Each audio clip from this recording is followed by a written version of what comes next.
निर्बल को न सताइए जाकी मोटी हाय, मुई खाल की श्वासों सार भस्म हो जाए। नमस्कार, मैं जनमक्ता शिवम गौतम और मैं ऐसा इसलिए कह रहा हूं कि ऐसा लगता था कि भारत की जो जुडिशरी है, न्यायपालिका है, सुप्रीम कोर्ट है, ये दुनिया का सबसे शक्तिशाली संस्था बन गया है और ऐसा होता हुआ दिख भी रहा है कि 150 करोड़ लोगों द्वारा चुनी हुई सरकार को ये अपने इशारों पर नचाते हैं, भारत के राष्ट्रपति को ये आदेश दे देते हैं। लेकिन अब वही सुप्रीम कोर्ट सोशल मीडिया से घबराया हुआ है, डरा हुआ है। हमने पिछले वीडियो में भी बताया था कि किस तरीके से सरकार ने सुप्रीम कोर्ट को घेरने की कोशिश की और जूता कांड वाले राकेश किशोर के खिलाफ कंटेम्प्ट ऑफ कोर्ट की कार्रवाई शुरू करने की परमिशन अटॉर्नी जनरल ने दे दी थी। लेकिन अब इसका जो असर है वो सुप्रीम कोर्ट और जुडिशरी में कैसा हो रहा है, उसको देखकर हंसी आती है कि अब तक आम लोगों को, पढ़े लिखे लोगों को या पत्रकारों को, सबको कंटेम्प्ट ऑफ कोर्ट का डंडा दिखाकर डराने की कोशिश की जाती थी। अब उसी कंटेम्प्ट ऑफ कोर्ट को छुपाने की कोशिश की जा रही है। सुप्रीम कोर्ट इस बात को लेकर चिंता में पड़ गया है कि राकेश किशोर के खिलाफ कंटेम्प्ट की कार्रवाई शुरू की जाए या नहीं। हालांकि जब इसको लेकर बृहस्पतिवार को मामला आया था तो जस्टिस सूर्यकांत और जस्टिस बागची की बेंच ने ये कहा भी था कि ये मामला सीजीआई के माफ करने के बाद खत्म हो गया है, मर गया है, इसको दोबारा जिंदा मत करो। अब अंदर खाने खबर ये आ रही है कि सुप्रीम कोर्ट के ज्यादातर जज इस मामले को आगे बढ़ाने के पक्ष में नहीं है। वही कुछ जज हैं जस्टिस भुइयां टाइप के, वो ये कह रहे हैं कि नहीं, इसको अगर ऐसे छोड़ दिया गया तो इस तरीके की घटनाएं बहुत ज्यादा तादाद में होने लगेंगी और इन लोगों के हौसले बढ़ जाएंगे। दूसरी तरफ जस्टिस बी.आर. गवई और भावी सीजीआई के तौर पर जिनके नाम के आगे होने की पूरी संभावना है, जस्टिस सूर्यकांत ये चाहते हैं कि ये मामला किसी भी तरीके से आगे न बढ़ाया जाए, क्योंकि अगर ये मामला कोर्ट में आएगा तो सुनवाई के दौरान वकील राकेश किशोर को मौका देना पड़ेगा, क्योंकि ये जो ड्यू प्रोसेस ऑफ लॉ है उसके तहत एक अनिवार्य शर्त होती है कि जो भी आरोपी है आप उसको सुनवाई का मौका जरूर देंगे। और इस सुनवाई के मौके में अब तक जितने भी इंटरव्यू आए हैं राकेश किशोर के, वो केवल लॉर्ड विष्णु के अपमान की ही बात नहीं कर रहे हैं। वो कॉलेजियम में जो कुछ चल रहा है, जिसको लेकर पिछले 7-8 महीने से हम बार बार आप लोगों को जागरूक करने की कोशिश कर रहे हैं, वही सारे सवाल वो उठाते हुए नजर आ रहे हैं। वो कॉलेजियम की कार्यप्रणाली पर भी सवाल उठा रहे हैं। जस्टिस सूर्यकांत को यह लगता है कि कहीं उन्होंने उनका मामला उठा दिया और अगर सुप्रीम कोर्ट में यह मामला उठ गया तो फिर अखबारों और टीवी चैनलों पर भी चर्चा में आ जाएगा। अभी तक तो कुछ यूट्यूब या सोशल मीडिया के दूसरे माध्यमों पर ही लोग इसकी चर्चा कर रहे हैं, इस पर विश्लेषण दे रहे हैं, लेकिन जैसे ही ये मामला सुप्रीम कोर्ट की कार्रवाई में उठाया जाएगा तो फिर उनके सीजीआई बनने पर भी खतरा उत्पन्न हो सकता है। दूसरी तरफ सीजीआई गवई की समस्या ये है कि उनका जो 1-1.5 महीना तो इस पूरे मामले में वैसे ही किरकिरी हो रही है और रिटायरमेंट के बाद जो उनके प्लान है, जो उनकी महत्वाकांक्षा है, वो भी इस मामले के सुप्रीम कोर्ट में चलने की वजह से खतरे में पड़ जाएगी। क्योंकि मैं आपको एक चीज बता देता हूं कि ये जो राहुल गांधी टाइप के, मायावती, चंद्रशेखर टाइप के, अखिलेश टाइप के लोग कितना भी दावा कर लें कि इस देश में जो पीडीए है, जो दलित पिछड़े ये हैं, ये सब जो दूसरे जिन्हें अगड़े कहा जाता है उनके खिलाफ हैं, लेकिन ऐसा नहीं है। ये सनातनियों का देश है और वो किसी भी जाति से, किसी भी वर्ग से संबंध रखते हो, लेकिन धर्म के मामले में वो बहुत ज्यादा समर्पित हैं और बहुत सम्मान करते हैं हमारे देवी देवताओं का। आप अगर देखेंगे जो कांवड़ यात्रा होती है उसमें 60% से ज्यादा जो लोग आते हैं वो उसी वर्ग से आते हैं जिसको कि ये समाज को अलग करने की कोशिश करते हैं।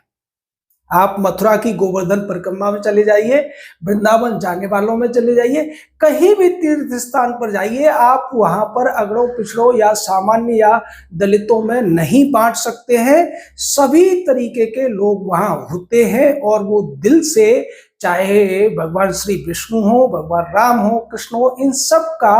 वो सम्मान करते हैं, इनकी पूजा करते हैं। तो जस्टिस गवई का जो महत्वाकांक्षा है कि वो विपक्ष की तौर से देश के प्रधानमंत्री पद के उम्मीदवार बन जाएंगे अगर राहुल गांधी की उम्मीदवारी खतरे में पड़ती है, तो जिसकी पूरी संभावना है, तो फिर उनका ये प्लान चौपट हो जाएगा, क्योंकि सुप्रीम कोर्ट में फिर से वो बात उठाई जाएगी कि जस्टिस बी आर गवई ने वो टिप्पणी की क्यों थी, उसको करने की क्या जरूरत थी। क्या वो ऐसी टिप्पणी सन ऑफ गॉड के बारे में या उसके गॉड के बारे में कर सकते हैं, या फिर खुदा या खुदा के रसूल के बारे में कर सकते हैं, या किसी और के बारे में कर सकते हैं? नहीं कर सकते। तो फिर उन्हें केवल और केवल सनातन के आराध्य और जिन्हें सबसे बड़ा देवता कहा जाता है, परमात्मा के स्वरूप जिन्हें माना जाता है, श्री हरि विष्णु के लिए वो ऐसा कैसे कह सकते हैं? तो ये सारी चीजें उन्हें अपने पक्ष में होती हुई दिखाई नहीं दे रही हैं। दूसरे जो जज हैं जिन पर पिछले जब उनकी नियुक्तियां हुई थी तब तमाम आरोप थे, उनके बयानों को लेकर लोगों में आक्रोश था, उन्हें भी ये डर सता रहा है कि उनके पुराने बयानों को भी फिर से चर्चा में ला दिया जाएगा। और ये उनकी कोरी कल्पना नहीं है, इसके पूरी संभावना ही नहीं बल्कि यही होने वाला है। क्योंकि अगर ये कार्रवाई 4 दिन भी चल गई तो आप समझ लीजिए कि सोशल मीडिया पर उन सारे गड़े हुए मुर्दों को उखाड़ा जाएगा जिनको ये लोग दबाने की कोशिश कर रहे हैं। पिछले 30-35 सालों में कॉलेजियम के नाम पर इस देश में ज्यूडिशरी में जो कुछ हुआ है वो सब जनता के सामने विस्तार से रखा जाएगा और उसमें थोड़ा बहुत योगदान तो हमारा भी रहेगा, क्योंकि ये हमारा राष्ट्रीय धर्म भी है। ये हम सब सनातनियों का एक राष्ट्रीय दायित्व होता है कि हम बुराई का विरोध करें, अच्छाई का समर्थन करें और अच्छाई के लिए लड़ें। इस देश में अगर कॉलेजियम नाम की एक बुराई थोप दी गई है तो उसको दूर करने के लिए हम सबको कुछ न कुछ प्रयास तो करना ही पड़ेगा। आपसे जितना बन सकता है उतना प्रयास आप नहीं करते हैं तो फिर आप ना तो सनातनी हो सकते हैं, ना ही धर्म के मानने वाले हो सकते हैं। और यही दिक्कत इन जजों की है, चाहे जस्टिस सूर्यकांत हो, चाहे जस्टिस विनोद चंद्रन या विक्रम नाथ या जितने सीनियर जज हैं, वो सब भी सीजीआई की बात से सहमत होते हुए नजर आ रहे हैं। और इसकी पूरी संभावना है कि दिवाली की छुट्टियों के बाद 27 अक्टूबर को जब कोर्ट खुलेगी और उसके 1-2 दिन में जब भी यह मामला कोर्ट के सामने विचाराधीन लाया जाएगा, इसको ध्यान रखिए, कोर्ट ने अभी केवल इतना कहा है कि वो इस पर विचार करेंगे कि ये कंटेम्प्ट की कार्रवाई चलनी चाहिए या नहीं चलनी चाहिए। यानी सोशल मीडिया का ये जो खौफ है इस कदर छाया हुआ है कि वो लोग इसको अभी भी डाउटफुल देख रहे हैं और तमाम इसके फायदे नुकसानों को देखते हुए पूरी उम्मीद ये लग रही है कि वो इस कार्रवाई को आगे नहीं बढ़ाएंगे, क्योंकि जिस व्यक्ति के साथ ये कांड हुआ वो खुद नहीं चाहता है और जो व्यक्ति इस मामले की सुनवाई करने की जिसके द्वारा संभावना है या फिर जो अगला सीजीआई बनने वाला है वो भी नहीं चाहता है कि इस तरीके के किसी गड़े मुर्दे को उखाड़ा जाए जिसकी वजह से पुराने पाप बाहर आ जाएं। तो ये आप समझिए जनता की जीत है। और अभी तो हमारा जहां तक आकलन है कि इस मामले से भारत के मुश्किल से 5% लोग ही जुड़े हैं। अगर आप सोचिए कि इसी तरीके से ये सब चलता रहा और जनता जागरूक होती रही और जनता के अगर 10 से 15% लोग भी एकमत हो जाएं कि इस देश से कॉलेजियम नाम की बुराई को सदा सदा के लिए उखाड़ फेंकना है, देश के संविधान के अनुसार ही भारत में जुडिशरी में अपॉइंटमेंट होने चाहिए, जुडिशरी में एक ऑल इंडिया लेवल पर जुडिशियल सर्विस का गठन होना चाहिए और जजों की जवाबदेही तय होनी चाहिए, वकीलों की भी जवाबदेही तय होनी चाहिए। वकीलों का एक जो पूरा का पूरा गैंग इस देश पर हावी हो गया है, उसको भी कंट्रोल करना चाहिए। अगर इस बात पर इस देश के 10 से 15% लोग भी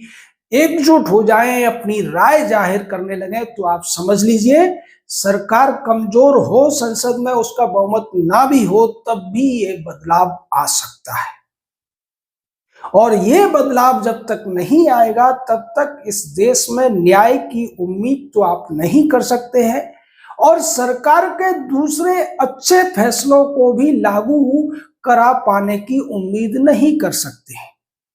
चाहे नेशनल पॉपुलेशन रजिस्टर का मामला हो, एसआईआर का मामला हो, सीएए का मामला हो, 370 वाला मामला हो, वक्फ का मामला हो, कोई भी अच्छी योजना तब तक ठीक तरीके से लागू नहीं हो पाएगी जब तक